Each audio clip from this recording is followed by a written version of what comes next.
ਹਾਂਜੀ, ਸਤਿ ਸ੍ਰੀ ਅਕਾਲ ਜੀ। ਮੈਂ ਪਰਵਿੰਦਰ ਸਿੰਘ ਇੰਡੀਅਨੈਪੋਲਿਸ ਤੋਂ ਬੋਲ ਰਿਹਾ ਜੀ।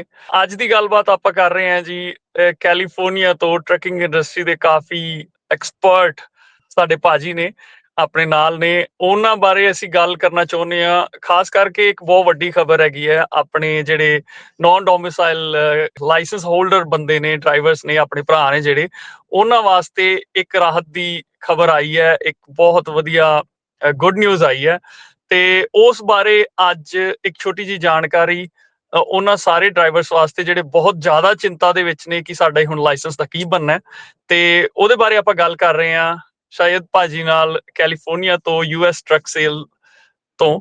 ਤੇ ਸਤਿ ਸ੍ਰੀ ਅਕਾਲ ਭਾਜੀ, ਤੁਹਾਡਾ ਸਵਾਗਤ ਹੈ ਜੀ। ਸਤਿ ਸ੍ਰੀ ਅਕਾਲ ਜੀ, ਨਮਸਕਾਰ, ਸਲਾਮ ਅਲੈਕੁਮ। ਪ੍ਰਵਿੰਦਰ ਜੀ, ਥੈਂਕ ਯੂ ਸੋ ਮਚ। ਬਹੁਤ ਵੱਡੀ ਖਬਰ ਆ।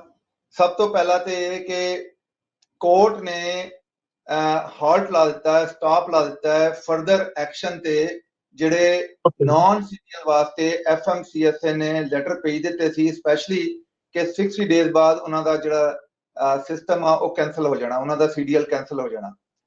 ਇਹ ਜੀ ਇਹ ਜਿਹੜੀ ਖਬਰ ਆਈ ਹੈ, ਇਹ 3 ਜੱਜ ਪੈਨਲ ਸੀਗਾ ਜਿਨ੍ਹਾਂ ਨੇ ਐਮਰਜੈਂਸੀ ਮੋਸ਼ਨ ਫਾਈਲ ਸੀਗੀ।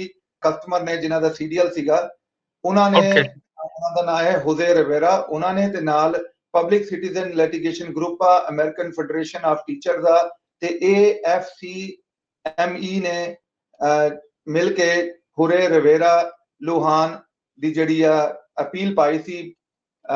ਉਹਦੇ ਚ ਇਹ ਸਾਰਾ ਸਟੈਂਡ ਲਿਆ ਗਿਆ ਤੇ ਉਹਨਾਂ ਨੇ, ਕੋਰਟ ਨੇ ਬੇਸਿਕਲੀ ਕਿਹਾ ਹੈ ਕਿ ਜਿਹੜਾ ਹੁਣ ਤੱਕ 1,94,000 ਜਿਹੜੇ ਡਰਾਈਵਰ ਨੇ ਇਹਦੇ ਤੋਂ, CDL ਡਰਾਈਵਰ ਨੇ ਇਹਦੇ ਤੋਂ ਜਿਹੜਾ ਉਹਨਾਂ ਨੂੰ ਇਫੈਕਟ ਹੋਏਗਾ, ਉਹਨਾਂ ਦੀ ਜਿਹੜੀ ਆ ਲਾਈਵਲੀਹੁੱਡ ਖਤਮ ਹੋ ਜਾਏਗੀ ਵਿਦਿਨ 60 ਡੇਜ਼।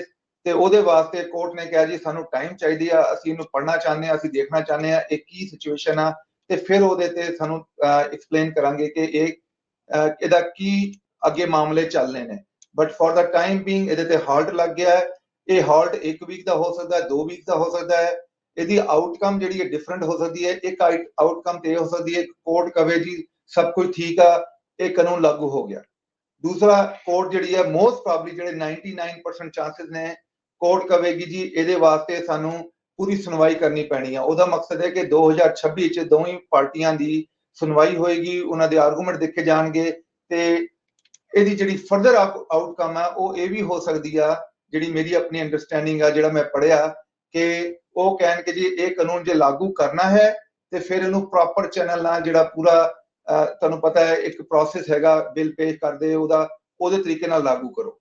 ਤੇ ਹੁਣ ਦੇਖਦੇ ਹਾਂ ਫॉर द टाइम बीइंग ਕਿ ਰਾਹਤ ਦੀ ਖਬਰ ਹੈ ਤੇ ਜਿਵੇਂ ਲੱਗਦਾ ਹੈ ਕਿ ਇਹ ਸਿਸਟਮ ਜਿਹੜਾ ਹੈ ਇਹ ਅੱਗੇ ਹਾਲਟ ਹੋ ਜਾਣਾ ਤੇ 2 ਵੀਕਾਂ ਬਾਅਦ ਪਤਾ ਲੱਗ ਜਾਣਾ ਕਿ ਸਿਸਟਮ ਕਿਸ ਪਾਸੇ ਜਾ ਰਿਹਾ।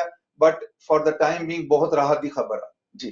ਮੈਂ ਸਰ ਜੀ ਇੱਕ ਹੋਰ ਤੁਹਾਡੇ ਤੋਂ ਕੁਐਸਚਨ ਪੁੱਛਣਾ ਚਾਹੁੰਦਾ ਇਸ ਤੇ ਨਾਲ ਹੀ, ਜਿੱਦਾਂ ਜਿਹੜੇ ਸਿਟੀਜ਼ਨ ਜਾਂ ਗ੍ਰੀਨ ਕਾਰਡ ਹੋਲਡਰ ਨੇ ਉਹਨਾਂ ਨੂੰ ਵੀ ਈਮੇਲਸ ਆ ਰਹੀਆਂ ਨੇ ਕਿ ਤੁਸੀਂ ਇੱਕ ਵਾਰੀ ਜ਼ਰੂਰ ਆ ਕੇ ਆਪਣੀ ਲਾਇਸੈਂਸ, CDL ਲਾਇਸੈਂਸ ਨੂੰ ਅਪਡੇਟ ਕਰੋ। ਉਹਦੇ ਬਾਰੇ ਥੋੜੀ ਜਿਹੀ ਜਾਣਕਾਰੀ ਆਪਣੇ ਸੁਣਨ ਵਾਲਿਆਂ ਨੂੰ ਤੁਸੀਂ ਸਰਲ ਭਾਸ਼ਾ ਦੇ ਵਿੱਚ ਸਮਝਾਉਣ ਦੀ ਕੋਸ਼ਿਸ਼ ਕਰੋ ਪਲੀਜ਼।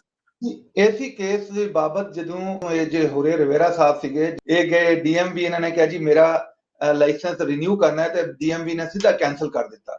ਤੇ ਜਦੋਂ ਉਹਨਾਂ ਨੇ ਕੋਰਟ 'ਚ ਇਹ ਚੀਜ਼ਾਂ ਪ੍ਰੈਜ਼ੈਂਟ ਕੀਤੀਆਂ, ਉਹਨਾਂ ਨੇ ਕਿਹਾ ਜੀ ਕੋਈ ਨੋਟਿਸ ਨਹੀਂ ਆਇਆ, ਕੋਈ ਕੁਝ ਨਹੀਂ ਆਇਆ ਤੇ ਤੁਸੀਂ ਸਿੱਧਾ ਹੀ ਇਹ ਤੇ ਬਹੁਤ ਮਤਲਬ ਗਲਤ ਗੱਲ ਆ। ਤੇ ਕੋਰਟ ਨੇ ਜਿਹੜਾ FMCSA ਨੂੰ ਬਹੁਤ ਜ਼ਿਆਦਾ ਪੁਸ਼ ਕੀਤਾ ਸੀ ਕਿ ਤੁਸੀਂ ਬਿਨਾਂ ਨੋਟਿਸ ਦੇ ਕਿਸੇ ਦਾ ਇਹਦੇ ਲਾਇਸੈਂਸ ਕੈਂਸਲ ਨਹੀਂ ਕਰ ਸਕਦੇ। ਤੇ ਉਹ ਕਰਕੇ ਫਿਰ ਜਿਹੜਾ FMCSA ਨੇ ਸਭ ਨੂੰ ਹੀ ਲੈਟਰ ਭੇਜ ਦਿੱਤਾ, 60 ਡੇਜ਼ ਦੀ ਈਮੇਲ, ਫੋਨ ਕਾਲਾਂ, ਲੈਟਰ। ਮੈਨੂੰ ਵੀ ਲੈਟਰ ਆ ਗਿਆ। ਮੈਂ ਤੇ ਕਿਸੇ ਬਿਜ਼ਨਸ ਸਿਸਟਮ ਤੇ ਹੈਗਾ, ਮੇਰਾ ਉਹ ਨਹੀਂ ਹੈਗਾ ਜਿਹੜਾ ਨਾਨ ਡੋਮਿਸਾਈਲ ਹੁੰਦਾ, ਪਰ ਮੈਨੂੰ ਵੀ ਆ ਗਿਆ ਤੇ ਬਹੁਤ ਸਾਰੇ ਸਿਟੀਜ਼ਨ ਕਾਰਡ ਹੋਲਡਰ ਨੇ ਉਹਨਾਂ ਨੂੰ ਵੀ ਆ ਗਏ। ਇੱਕ ਭਾਜੀ ਆਪਣੇ ਹੈਗੇ ਸਿਟੀਜ਼ਨ, ਉਹਨਾਂ ਨੇ ਜਾ ਕੇ ਜਦੋਂ ਪੇਪਰ ਵਰਕ ਦਿਖਾਇਆ ਤਾਂ ਉਹਨਾਂ ਨੂੰ ਓਕੇ ਕਰ ਦਿੱਤਾ ਤੇ ਨੋਟਿਸ ਸਭ ਨੂੰ ਆ ਗਏ ਨੇ।